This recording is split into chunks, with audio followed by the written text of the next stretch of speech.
All right, let's go out to Candace in Richmond, Virginia. Candace, welcome to the show. Hi, thank you. My question is, I am almost $60,000 in debt, and I am not sure where to go from here. You called the right place. Okay, so tell us about this debt. What's made up of the $60K? So this was pre-Dave Ramsey stuff, but I have a HELOC. I have a personal loan, which was for taxes, because I ended up owing taxes. My car, I have a credit card, I have a 401k loan, and then my phones. And then there's a little bit of medical debt as well. I think you've collected them all. Yeah. We're running out of types of debt you could even go get. Okay. Right. So what is your household income right now? It is just under 70,000. Okay. Is it just you? Yes. Okay. Cool. So what are your next steps? Well, tell me about this. What do you have right now in the bank or things that you could sell? Well, I do have my $1,000 emergency fund. Good. And as far as things I can sell, I've already sold some tools out of my garage, and I'm going through the rooms in my house trying to declutter so that I can sell stuff and get it out. Awesome. So we're already on the right track. And what do you do for work? I do arbitration for an insurance company. Okay. Are you able to take on a side hustle or two? I've been thinking about it. I am a single mom, so my time is limited on what I can do, but yes. Well, that's impressive. You're already crushing it. Is this she in daycare or he in daycare? One is in school and one is in daycare. Okay. But you're willing to do something, even if it's part-time, to try to create a little more income. Because I'm looking at the numbers here and I'm going, all right, $60K in debt, making $70. How much can we throw at this debt? $20, $30K. If we're lucky, right? And that gets it done in 2 or 3 years. Right. That's what we're looking at now. So I'm going, how do we speed this thing up as we start putting these into our debt snowball, smallest to largest? Let's start attacking it. But right now, we just need a bigger shovel compared to the hole. Right. Do you have any support or help with your kids? No. So all by yourself. What do you do for a living? I work for an insurance company. Okay. Right. Currently, I'm working from home, but we are going back a couple of days a week starting next month. What is that going to do to your internal budget? Is it going to cost you more in childcare? It's not going to cost me more in childcare, but it's going to cost me a lot more in gas because I live about an hour and a half from the building. Ooh. Okay.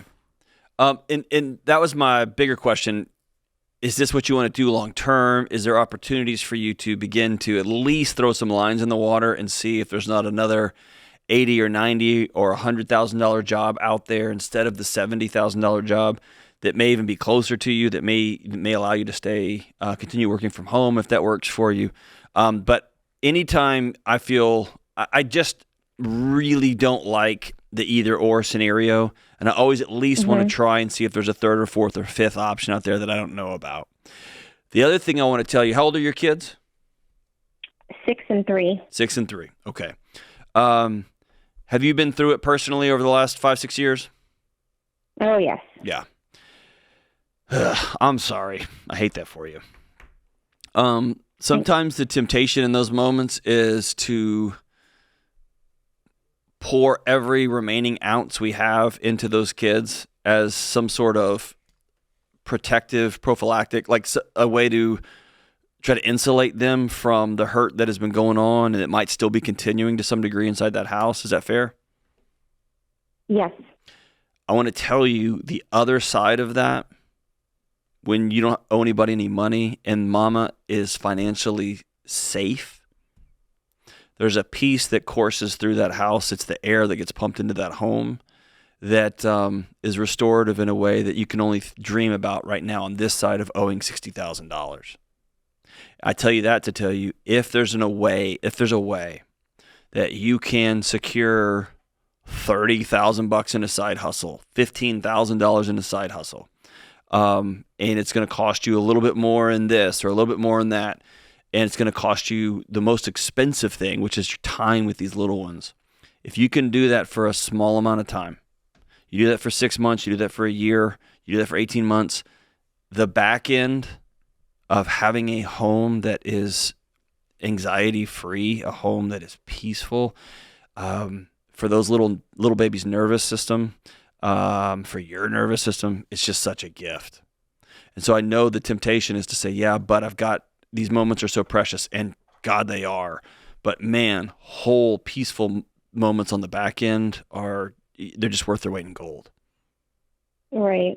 So if you can find it, go for it.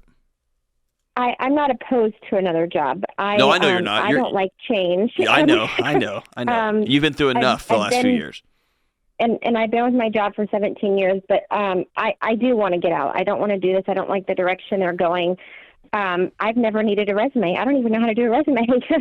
Well, we got you. So here's what I want you to do. I want you to stay on the line. I'm gonna send you a couple of things.